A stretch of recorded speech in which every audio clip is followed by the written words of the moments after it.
Esse trabalho tem como tema a psicologia analítica. Com base nisso, iremos abordar alguns temas como algumas curiosidades sobre Jung, diferença entre Jung e Freud, psicologia analítica, arquétipos, psicologia profunda e a entrevista com a professora Irene Canteiro Baroni.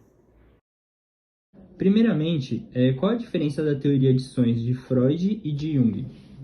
Para Freud, os sonhos são uma manifestação do inconsciente, onde ocorre a repressão de certos assuntos e fatos e através dos sonhos acessamos esse inconsciente. Já Jung traz os sonhos mais como uma conversa, com um foco nos arquétipos, trazendo muitas as questões simbólicas e sem repressão. Entendi.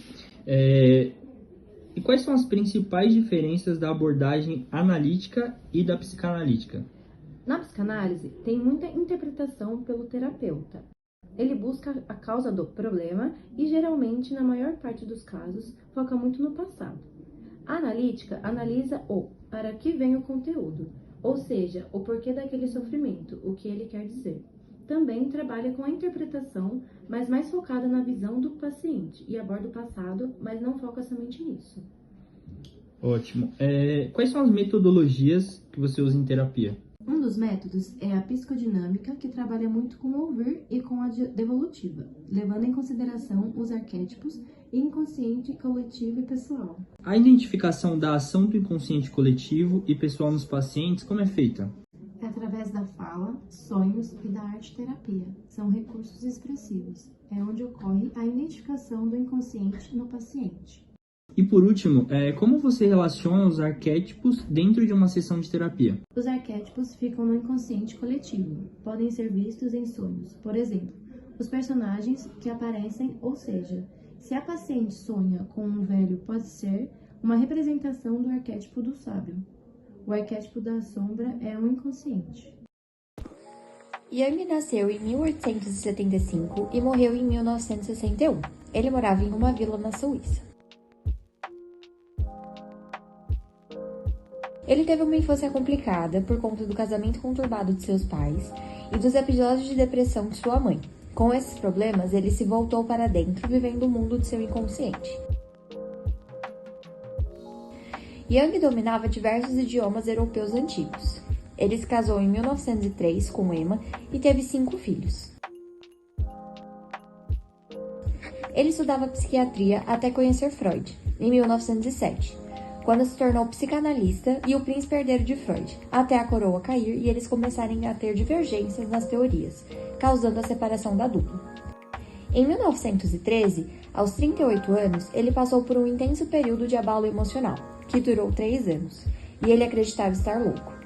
Logo após a Segunda Guerra Mundial, ele viajou para estudar a cultura de povos nativos, e nessas viagens participou de expedições antropológicas e arqueológicas. Em 1935, se tornou professor na Universidade de Zurique, mas desistiu para se concentrar em suas pesquisas. Já sabemos que Jung e Freud foram 2 grandes figuras importantes para o desenvolvimento da psicologia, mas quais seriam as principais diferenças entre eles? Você irá descobrir agora. A primeira e maior diferença está ligada à natureza da libido. Para Freud, era definido a partir de termos predominantemente sexuais.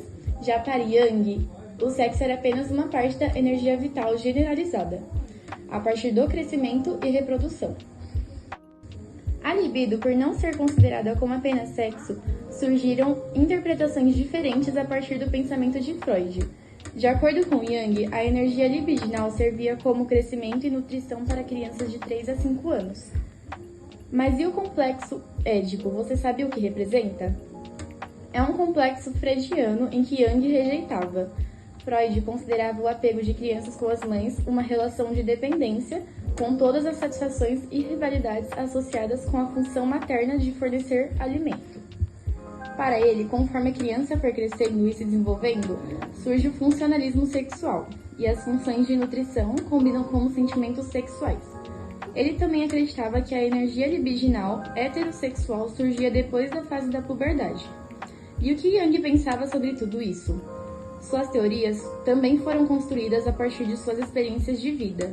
Porém, Jung não aprovava o complexo de Édipo e acreditava que não tinha como um garotinho ter anseios sexuais pela própria mãe. A segunda diferença é em relação às forças que influenciam na personalidade humana. Freud acreditava que as pessoas eram vítimas dos eventos que ocorreram em sua infância. E Jung acreditava que somos movidos por nossas metas em relação ao nosso futuro. Para ele, as primeiras experiências de vida não interferem completamente no nosso comportamento. E uma terceira diferença entre os dois é que Jung enfatiza mais o inconsciente. Ele tentava mergulhar mais profundamente na mente inconsciente, apresentando uma nova dimensão. As experiências herdadas dos seres humanos como espécie e as dos seus ancestrais animais, inconsciente coletivo. Jung e a psicologia analítica. Ele se concentrou nos elementos do subconsciente e seus mecanismos. Era fascinado pelo fato de diferentes sociedades de diferentes lugares compartilharem semelhanças, mesmo com diferentes culturas. Para ele, os símbolos e mitos faziam parte da psique humana, como uma memória coletiva. A psique era dividida em 3 componentes: a consciência, o inconsciente pessoal e o inconsciente coletivo. Na consciência, o ego, que seria a nossa percepção de nós mesmos. Temos a percepção e as lembranças, é o que nos conecta com a realidade e nos permite se adaptar ao nosso ambiente. O inconsciente pessoal diz respeito ao indivíduo, onde está presente os desejos, as lembranças, os impulsos e outras coisas pessoais de cada um. As experiências do inconsciente pessoal são divididas em complexos. A partir de uma preocupação com alguma ideia, acontece a manifestação desses complexos, que influencia o comportamento. O complexo é essencialmente uma personalidade menor que se forma no interior da personalidade total. A terceira e mais profunda parte é o inconsciente coletivo, uma parte distinta e independente do subconsciente humano, onde o indivíduo não conhece e contém as experiências acumuladas de seus ancestrais. São experiências evolutivas, universais e forma a base da personalidade. É a mais potente força presente na personalidade. A memória coletiva prova de que mitos que se encontravam dentro da psique agiam de forma atemporal, e por isso ia de geração a geração. Os símbolos, para ele, existem como uma parte de memórias hereditárias, passadas entre gerações, que sofrem pequenas alterações com as mudanças culturais. Essas memórias, em forma de símbolos, ele chama de arquétipos. Os arquétipos de Carl Gustav Jung. Em sua teoria, Jung se debruçou para estudar uma parte mais profunda do subconsciente, parte esta que chamou de inconsciente coletivo. Esse inconsciente coletivo seria uma base para que o indivíduo pudesse formar sua própria personalidade. Assim surgiram os arquétipos, padrões herdados de comportamento ou emoção que estariam contidas no inconsciente coletivo. Jung chegou à conclusão que a personalidade humana é fragmentada e que esses fragmentos são expressados conforme o meio que estão e a situação que se apresenta.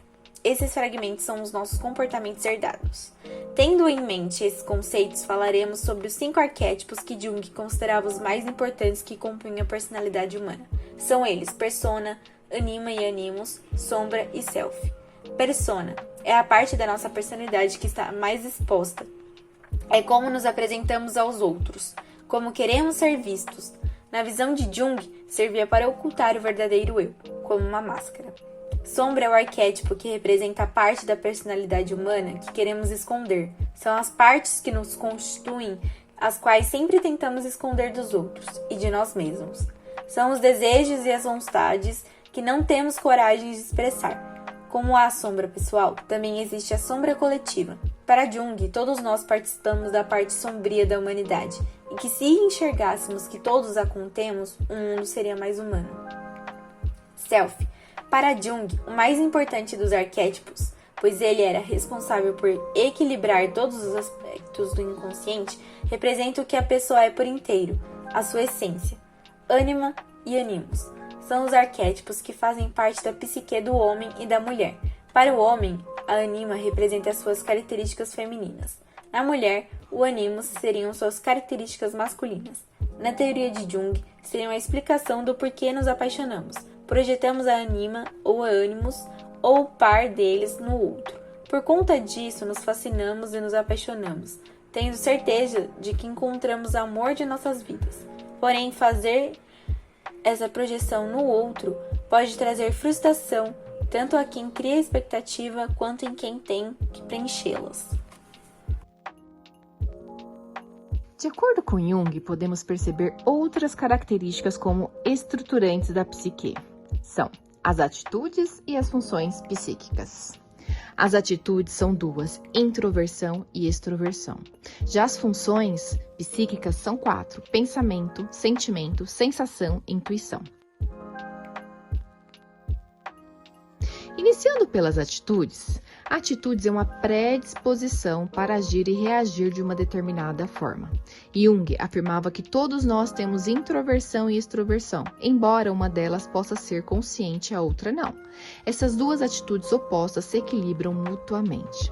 A introversão são atitudes voltadas para o nosso mundo interno, ou seja, de orientar nossa energia psíquica para as nossas fantasias, desejos, tendências, nossa forma particular de perceber a realidade. Pessoas introvertidas gostam de se relacionar e conviver com as suas próprias ideias.